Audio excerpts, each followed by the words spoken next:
Welcome back to these cybernetic communism conversations. I'm Yohanan Benzain, a voice crying out in the wilderness, crying out for a technological New Jerusalem. Emphasis on the technological, right? There's not a lot of point talking about the flying spaghetti monster, except that people really love the flying spaghetti monster. You can't have a conversation at all without sort of referencing baby Jesus and such things. My favorite thing. I agree with folks more like Comrade Lenin and many, many other more learned people than the average Westerner who said that religion is the thing at best to be tolerated and not to be allowed into the halls of power. So I started using this name Yohanan Benzain some years ago before I had read many of those works, and but doesn't change the fact that it's baked into the language that English speakers use. This is going to be a different kind of video for you who watch this on YouTube, because I'm going to add a review of another. I'm going to add another video onto the live stream at the end that will include a short review of Ray Kurzweil's book about Singularity, and then an audiobook of Michael Ellman's Socialist Planning. And that is going to be a little chipmunky because I'm going to get it all into the length that you can put it on one YouTube video, which means if you want to watch it, you'll slow down the video at that point. Otherwise, you'll be watching something about 2.5 times faster than what you would reasonably listen to.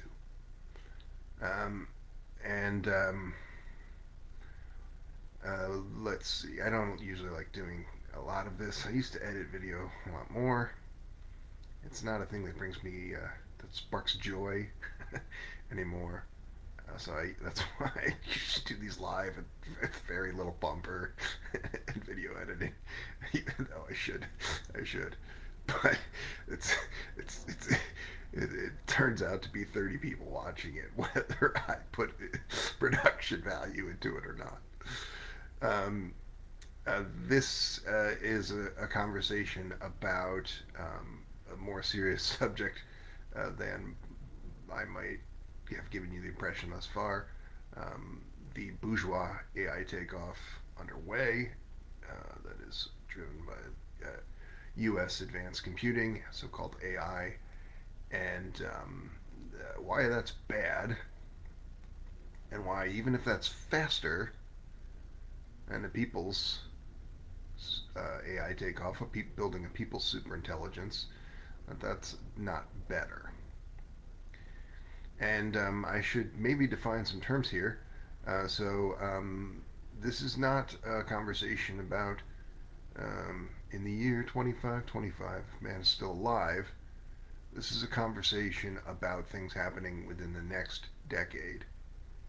And furthermore, I should define terms by saying that the people's superintelligence is something that we can build using existing large language model AI agents of an open source kind, which will be improved upon dramatically in the next decade, but already existing well enough that we could build an open source large language model network as workforce multiplier, which would be the basis for connecting many millions of people into a project form,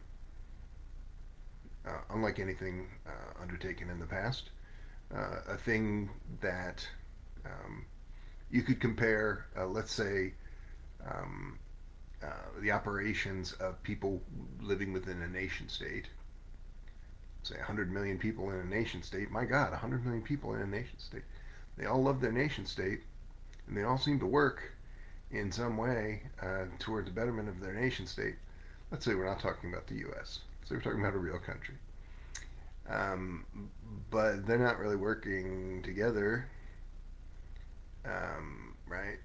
Um, but let's say then that we have 1 million people who are working together, and they have the benefit of having digital doppelganger, or a number of digital doppelgangers, because these AI agents can be endlessly replicated. I would posit, and I don't think it's terribly controversial, that those 1 million people would be able to do dramatically more than those 100 million people just kind of meandering through life. And um, this not a new concept, right? People before even this field of socialistic economics came into existence, people had imagined some event like this, but not talked about it in concrete terms. Singularitarian logic existed before, let's say, Marx, um, but only just. And in, of course, in the 20th century, people made a little better um, survey of the idea in the form of things like Buckminster Fuller's ephemeralization and quite a number of others, exposed to ideas in systems theory, exposed to ideas in the building of a humane and sustainable economic system. Even bourgeois economics, pretty well across the board, was able to articulate some of this. And certainly, cybernetic socialists and people with a little less conservative ideological baggage holding them back from thinking seriously about the world were able to articulate a lot of this.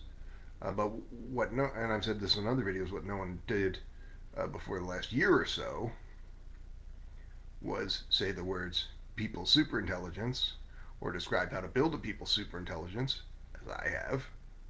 And so what you have in the last 20 odd years are people that we could broadly call neo-Marxists or post-Marxists, talking about cybernetics, just kind of wasting your time because it's not goal-oriented, right? Building people's superintelligence, or telling you a thing that you could put on your computer that you would actually do, and and build a pathway to full communism. Um, Neo-Marxists would never discuss such a thing. And so let's change gears a little bit to a conversation about our friend Mr. Ellman, and not our friend Mr. Kurzweil. I'm said that I'm going to include audiobooks, and I would I'll put the Kurzweil review first in the on the YouTube video, and then I'll put the full audiobook at the end. If you finally make it through, that you've then just listened to about, even a little bit sped up, about 10 hours of material. That's a lot. But the Ray Kurzweil thing is only um, like 8 minutes, just a review. Yeah, and that's probably better.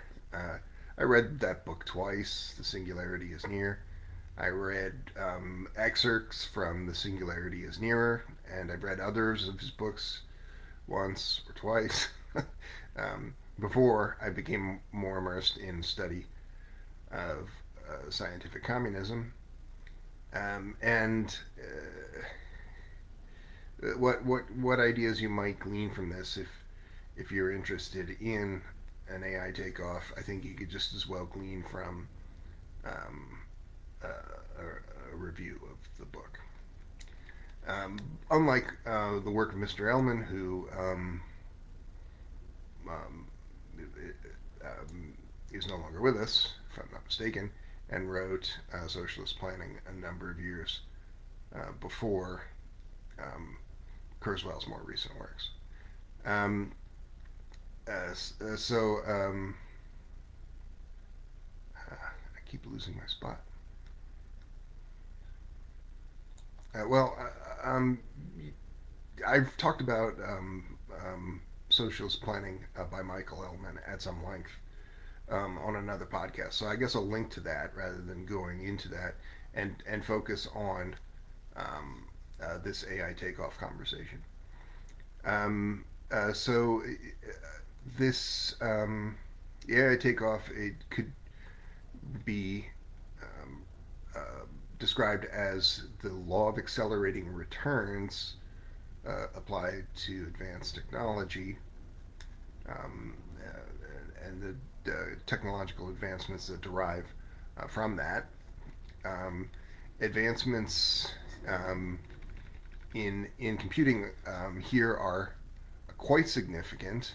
Um, when in the 90s and early 2000s, when Ray Kurzweil um, first became mainstream in talking about these things, he was tending to be disregarded by people who had a good understanding of these things as a fringe personality. So that's to say, a person who believed in something like Moore's Law did not believe in Ray Kurzweil for the most part. That's changed as we're now entering this era of artificial general intelligence, and so now a person who knows these words, Moore's law, also knows full well that artificial general intelligence is is something that's is something that's been achieved. So then sorry, my notes are all over the place today. Let's see if I can um, just pull up one thing here.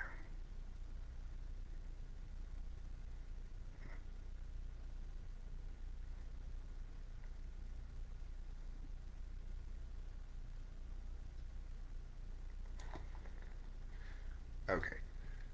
Um, uh, well,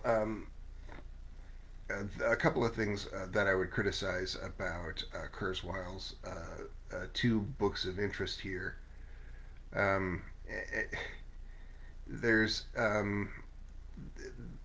it's, the title of this video is suggestive of the capitalist climate apocalypse, the thing that you sometimes refer to in passing as the climate crisis, as if it's something that's going to not going to wipe you out, but merely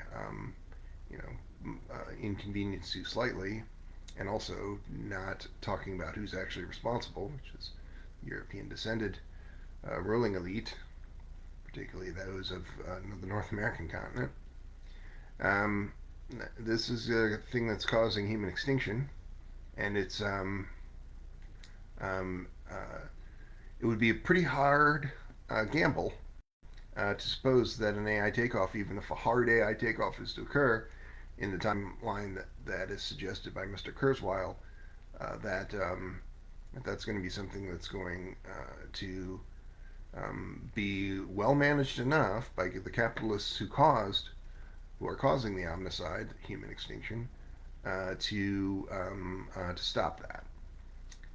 These are not people who are half so smart as they would have you think. And a good example would be Mr. Kurzweil, right? Mr. Kurzweil is a creature of this far right neoliberal and imperialist set of systems. He works for Google, which is basically the surveillance state in its the purest form that's it's ever existed. That's not a good thing. And a part of this $1 trillion a year abomination that is the world's worst polluter, force marching us all to our extinction, protecting all of the other super polluters, creating an inescapable regime of super pollution. That is who this person is. And when this person says that there's going to be, because of financial capital and empire, an AI takeoff that's going to save you from this empire that he serves, you should look very carefully at all that's being said and not being said there. And you should ask yourself if these people, if it's more likely that these people will stop a problem that they are creating but not stopping at present, at some in some future point when some strange condition is met, or if this is all just a pack of lies. Now, to contend that it is basically all just a pack of lies. But nevertheless, the existence of artificial general intelligence is not exactly itself a pack of lies. Um, and a conversation about something like the singularity is near. I suppose we can discuss what's left out here, which is a real conversation about the omnicide and um,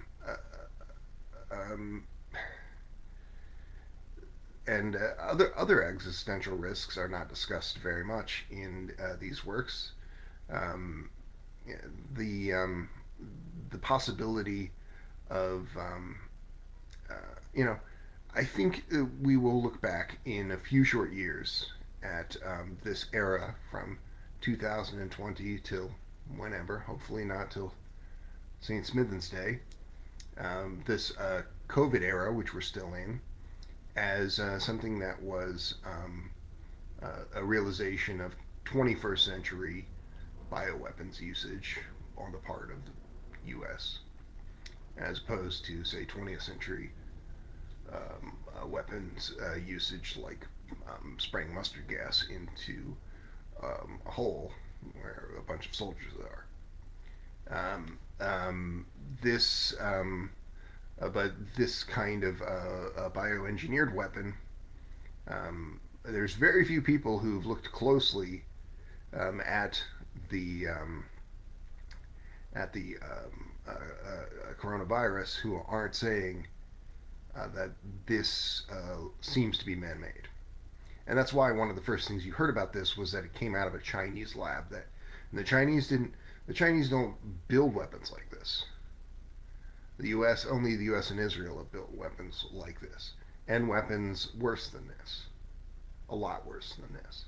So the idea was that the Chinese were studying this thing that the Americans made, because everybody knows only Americans and Israelis are insane enough to do something like this.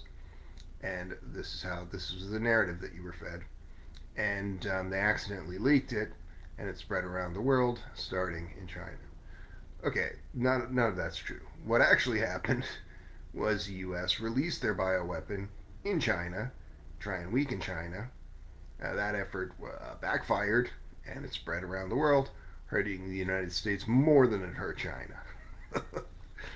um, so, a question that you would ask yourself when you're talking about this kind of abusive take from Mr. Kurzweil, that this set of problems that he has created are going to be solved by him, but they won't be solved by him in a way that you would expect that to be solved by, say, stopping the military-industrial complex, the world's worst polluter, from polluting, but rather by some kind of movie logic about an AI takeoff where things get better.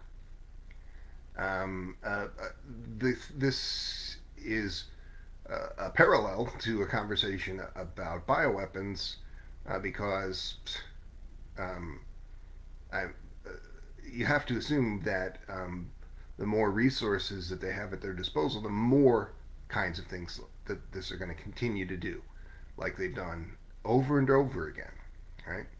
Um, the Fort Detrick and the equivalent of such in Israel have made weapons that specifically target through, and not only through modified viruses, but targeting fungally people with melanin. People with melanin can have been targeted um, with more melanin, are more apt to get a bad fungal disease that's been bioengineered, and the degree to which that is released or a factor in this world would be an open question. But the fact that that thing is made by pretty well literal Nazis in the hopes that they might be able to release it, that's utterly insane, right? No one, there's no one in history is close to being called an axis of evil as the United States and Israel. The fact that they use that to talk about other people is pretty ridiculous, right? But also, it's a little bit ridiculous to talk about Israel as a part of an axis of evil. If you say, Ted Bundy, what a jerk that guy was. Killed all those nice women, pretended to be a nice guy, killed all those nice women. What a jerk that guy was. But really, the jerk in that equation was Ted Bundy's right hand, not his left hand, because he's right-handed, who did all those bad things to those women. Say, no, Ted Bundy was the jerk. You're talking about a hand. The hand doesn't do anything except that the brain wants it to do. Right? You know this. You don't seem to really recognize it, though, when you're talking about this puppet state of the United States empire, Israel. You want to blame the people there, or mostly, in the years around 1945, about 1 million Jews wanted to move to the United States. They had suffered very, very bad things. They were not allowed to move to the United States because the United States leadership was like, these people are far too socialistic. We're not taking anybody. And so many more thousands and thousands of people died because of that policy decision at that time, because there was a Holocaust going on. Okay, but you could say it in a very, very strange way, in a very, very sick way, that the fascist United States got its wish because many of those people, over the course of a few years and other actions, relocated to this so-called State of Israel. And in the course of doing, they or their descendants became dramatically more fascistic, as this is what would happen to anyone if you go from being a person favorably inclined to humane and sustainable economic system to being a violent invader. It's a settler colonialist arc. It's why the United States is an open-air lunatic asylum, because of this violent invader ideology that's not really addressed. That's not even really acknowledged. This is kind of who Ray Kurzweil is, right? He's a supporter of this fascist puppet state, and he's lived his whole life in the United States.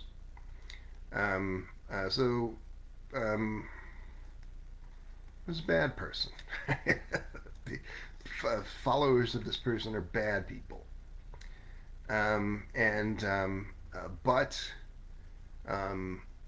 this conversation about an AI takeoff is very real. And but I would contend, even if this at present, and I don't believe it's possible really for it to be very much faster, but even if at present this bourgeois AI takeoff is happening faster than the people's AI takeoff. The people's AI takeoff, this thing that I've described as an open source large language model workforce multiplier, is something that by its construction addresses the concerns about existential risk that people like Kurzweil are not able to address. And because all of these tech bros are really the same person, right?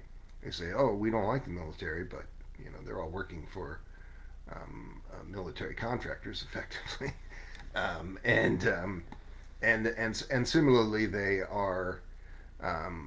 So when you have people coming out of right-wing think tanks or other organizations uh, tending to be aligned with this far-right neoliberal and imperialist mandate, talking about existential risk, the conversation doesn't really turn to the actual risk or causes of the dangers, but they focus on um, advanced computing as an alien force that will become smarter than humans. Like, it doesn't even make sense, right? No matter how smart a system is, how capable a system is, someone is controlling that. If not, it's just it is just a big robot dragon that nobody's flying in anymore, right? And so when these people say AI is going to become smarter than us and uncontrollable, they're talking about the ruling elites becoming so powerful that their their own far right neoliberal and imperialistic mandate, the thing that they share but are lying about, becomes a thing that goes from being very, very poorly managed to being entirely unmanageable. You know, something that could um, create an effect like the omnicide, the human extinction, in a blink of an eye, rather than over the course of a century or so, as it's done, as it's done currently. Um, so I hope that would give you some idea of why the bourgeois AI takeoff is an existential risk and not a thing that is going to address existential risks. Um, but that the people's AI takeoff, which is just distributing that responsibility across people of different backgrounds, and not leaving it in letting it be micromanaged by the worst people who've ever lived, the ruling elites of this open air lunatic asylum, the imperial fascist United States. Um, and There's other things that are discussed in. Some of you are probably more familiar with the singularity is near than you are with the singularity is nearer. So there's more conversation about a timeline for reverse engineering of human mind in this newer book. And Kurzweil thinks that by 2030, basically, the brain is going to be wholly understood and replicated. Um, um, that's not a thing that's ever been done. Um, so, like longevity, I'm a little skeptical of that, but I think that it's more significant to talk about longevity because an AI powered world, properly used, could lead to single payer public health services that are able to cure not just basically all the ailments, but reverse the effects of decrepitude, leading to an era of universal super longevity where people are living as long as they would like. And I think that that is a reasonable goal for our time, and a reasonable goal for the people's superintelligence and this people's AI takeoff. And it's a stated goal of everyone who is a supporter of the bourgeois AI takeoff, but understand that their real goals are nothing to do with that because they're not building a single payer public health service now, right?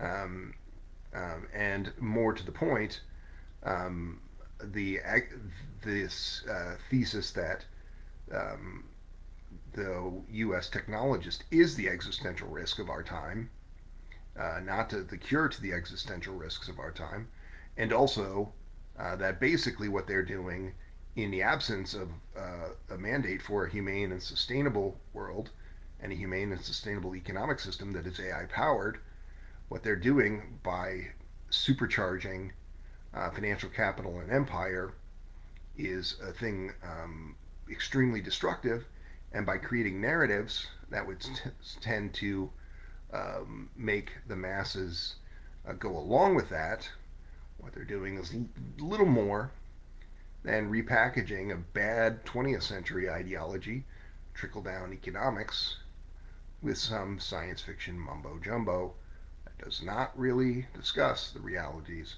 of our time.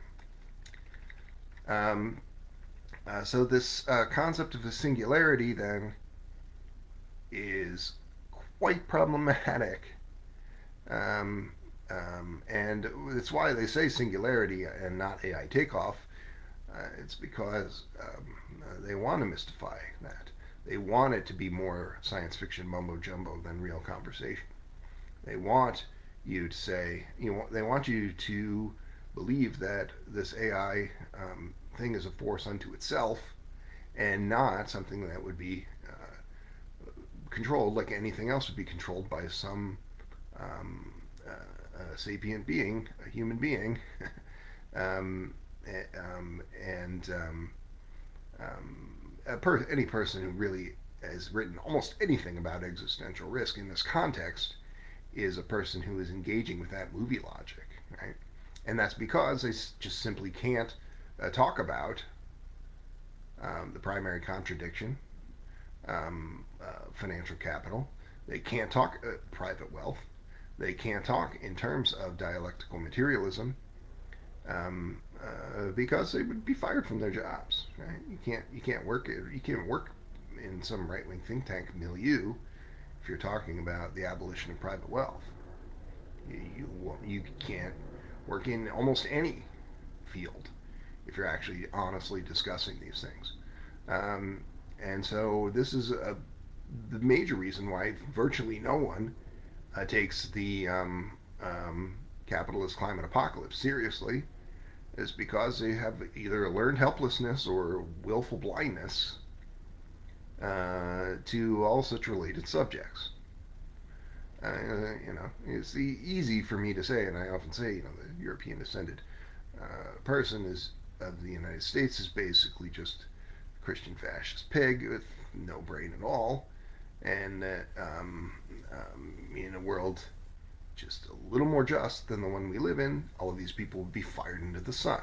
The entire European population of this continent would be fired into the sun. That's probably all true. But by and large, people are able to think about things like a capitalist climate apocalypse and stopping it. But that learned helplessness is really the big factor there. And that explains, people are not nearly as entrenched in ideology ever as you might suppose. It's how you can kind of tend to have, over the course of, say, 20 years in some context, let's say Italy or Spain, going back and forth from far right to leftist governments a couple of times, right? Back and forth, and back and forth, and round we go. Because when people have an opportunity to do the right thing, they often will. And when they don't have the opportunity to do the right thing, they will sometimes do very, very dumb things. And by and large, that massive squandering, that opportunity cost, as we would talk about it, is the product of the efforts of the United States. I was reading a book on the last day called American Propaganda from the Spanish-American War to Iraq by Stephen R. Bryden. And I almost was physically ill in listening to some of this book, because there's a lot of talk about the Iraq wars and the murder of 2 million people in Iraq by specifically the Bushes. And so there's some conversation there about Bush Sr., may burn in hell, being very upset that there's this man Saddam Hussein, his former asset, and talking about him in terms of sort of a Hitlerian antichrist over and over, and really believing that. Right? If he was really concerned about Hitlerian antichrists, he wouldn't have participated as a high level intelligence operative throughout the course of the mid 20th century in Project Paperclip, literal Hitlerian antichrists in the thousands being integrated into nearly every sector and facet of the civil government. that fucking happened because of that fucking guy, right? So like he was just just kind of shining people on when he was saying that. In my opinion, he might have believed it at some level, but really what he was doing is recognizing that he was in a more precarious position as the face of this Christian fascism than he had been as just an evildoer behind the scenes, and so just trying to make up a narrative that would explain away some of this more evil stuff that he was continuing to do. Uh, yeah, like um, I'll share a playlist of books, and I'll share a link to that one. A playlist of books about this kind of CIA-run world. And if you listen to 5 or 10 of these, say 20 books, I mean, you'll never go back to saying that the United States is, ask an American, a person of a creature of the 20th century, let's say, not as a Zoomer who's maybe a little less brainwashed. Ask an American, um, were the Nazis Christian fascists? Were the Nazis Christian fascists? And they'll say, well, I don't know. Were the Nazis Christian fascists? Oh, I don't know.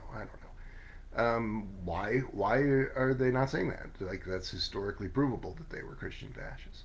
Well, because people in the United States are also Christian fascists. And if you start disparaging Christian fascists, then you're having a conversation about how bad the European descended Christian fascist pig of this country is. And that's not something they want to do. And I'll say it again. The things that people like George Bush Sr. did in the 20th century are the continuation of this project is the capitalist climate apocalypse. But this is something that nearly every European descended person is going along with. That's to say, the murder of 7 to 8 billion brown and black skinned people.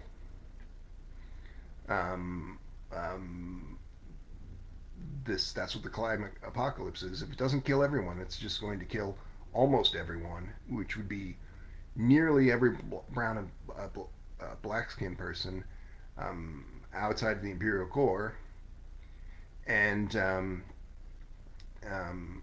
and the only people with the kinds of resources would be the people who stole that. They stole that, right? One of the things that arch criminals like Mr. Bush did was destroy Kissinger. Destroyed a technological planned economy that would have been the basis for people's superintelligence in short order. A technological planned economy, the CyberSyn project was not merely theorized but being rolled out in 1971. That project was obliterated. The possibility of people's superintelligence was obliterated. So when people talk about technology being a thing of the West, they're talking about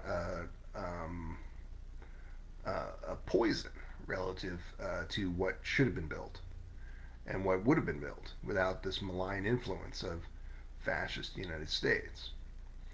And this is all things that I've talked about in these other cybernetic communist conversations, except maybe putting quite the emphasis on the Kurzweilian crypto-fascism. But I do think that if you really have read an awful lot of scientific communist works, you probably would, and you're not going to be swayed by this kind of the bourgeois propaganda, the trickle down economics with a little science fiction jazz thrown in. It might behoove you to read some works like this, um, because, like, uh, you know,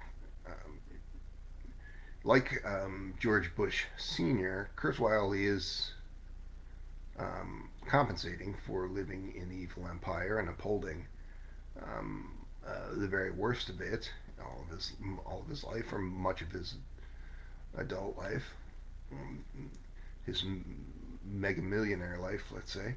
Um, but you know, um, he's not gone. His mind is not gone in the way that like George Bush, that's just a rabid dog, right? It's just a person who should have been shot. And that's what you would say of most of the Christian fascists. So, Kurzweil's in a little, uh, slightly lower circle of hell than those people, but only just. Um, uh, but so, if you're looking for some inspiration, you just ate an edible, and you want to listen to the Singularity is near, read the Singularity is near rather. I wouldn't blame you, but it's not. It's not going to be a real good use of your time. There's a couple other things I was going to say about that book and what it should have been, or what it should have addressed. But all of it hinges on, right, like, um, I, this thing of wandering in the wilderness, right? The voice crying out in the wilderness.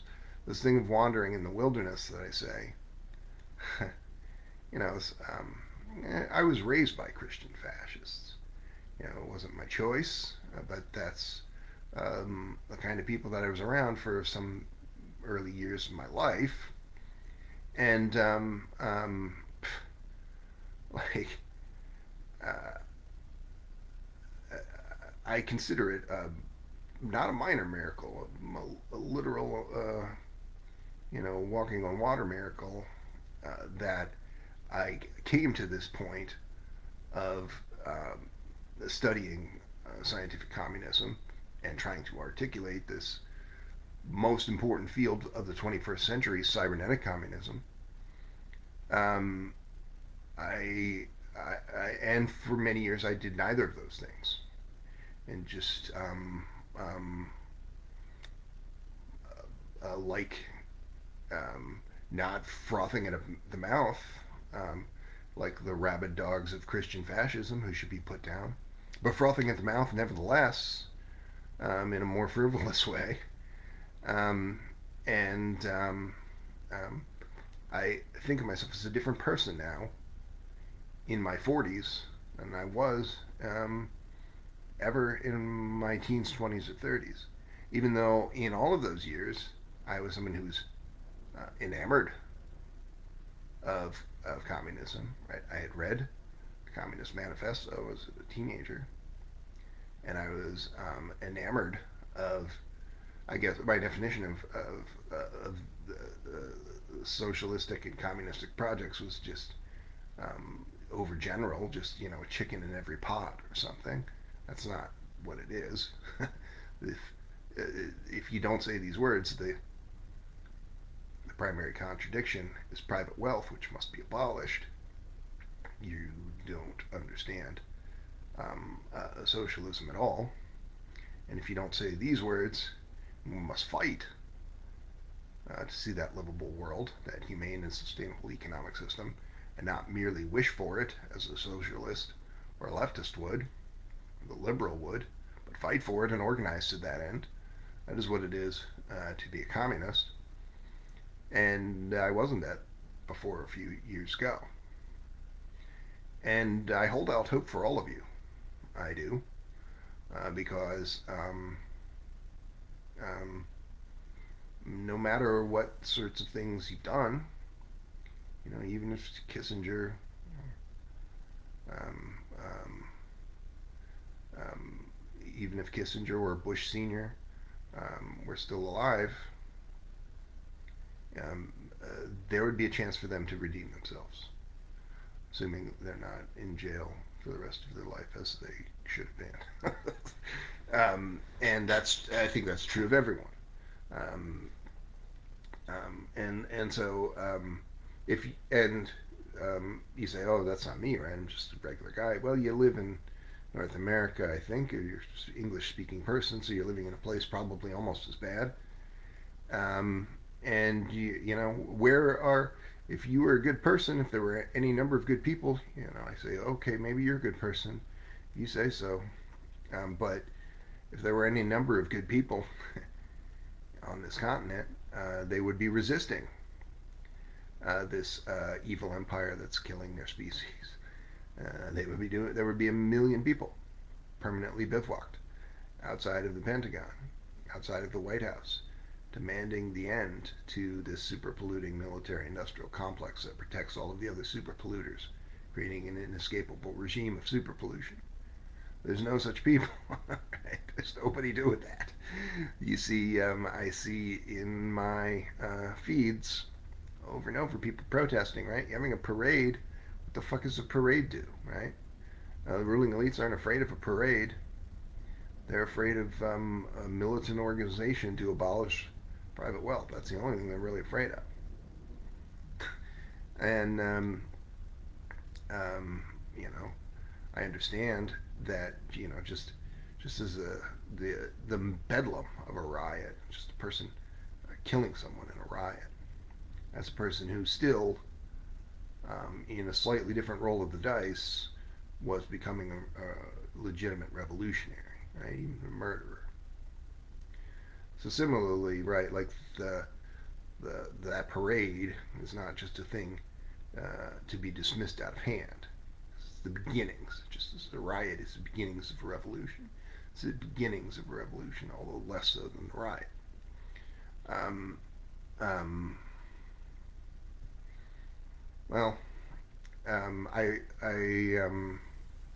think that you can refer back to some of the videos that I'll link to understand that this AI takeoff is happening. And a good way to measure this is how much of the brain is reverse engineered, how much of the human machine integration, or the other kind of more bourgeois aspects of Ray Kurzweil's predictions are achieved by 2030.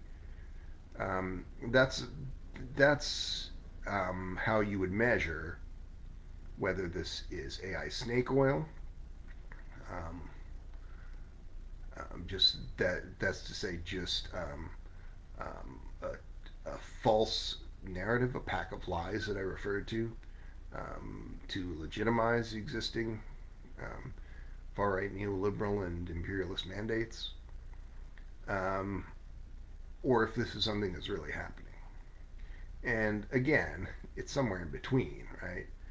Because clearly, even under this malformed and destructive bourgeois AI takeoff, the existence of superintelligent type things is very powerful and will have impacts. But it's somewhere in between, right? There's um, you shouldn't use this word singularity, just like for different reasons you shouldn't use this word AI without maybe putting that asterisk after it and saying advanced computing. There's not a space alien who's going to overpower us all. That's the actions of human beings, and in this case, European descended fascist pigs. Um, and But I do believe that we will triumph as a species, if only because This workforce multiplier, there's 8 billion other people on this planet who aren't ruling elites and European descended fascist pigs.